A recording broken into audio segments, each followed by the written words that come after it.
Ê dịch thò. Nó bé từ phảiยังทอตุ๊ดเก่งน้องเปวันđó đi đời Còn được cứ hàn đỡ. đã cứ kha bữa ra dù đó bây giờ mà mấy tàu đó đi đời đã tua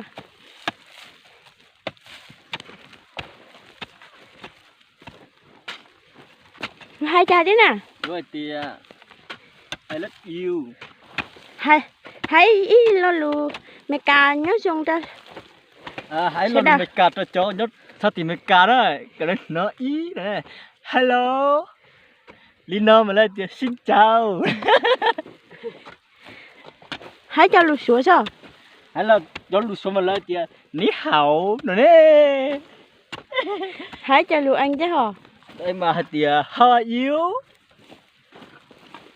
hello hai cha How are you? Nó mà thấy tao hay thì cấp bốn nó cá nhân rồi.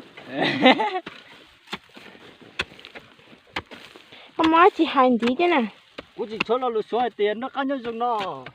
hello nè Ní hảo mà. số lo từ đấy cả chị hai lo Chỉ trốn tao cái gì mà ô ý dân này xíu. mà nên rồi danh nữa Mẹ nên ít chỉ dịch thọ.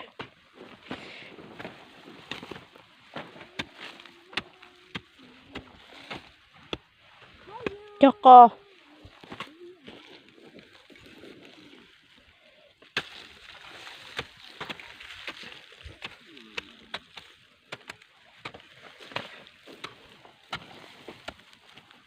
thế bò hai luôn nhớ rằng à nhớ rằng à thế bò có má chi hai lo đi mua người ta à lúc còn người ta hiểu mà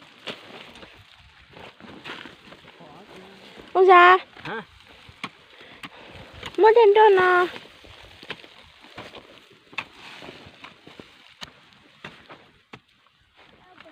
tao cũng lúc bê hai cha nè tao lúc bê hai cha nè con tao lúc hu cha nè Nó về thì dịch thọ là một chọc có nè.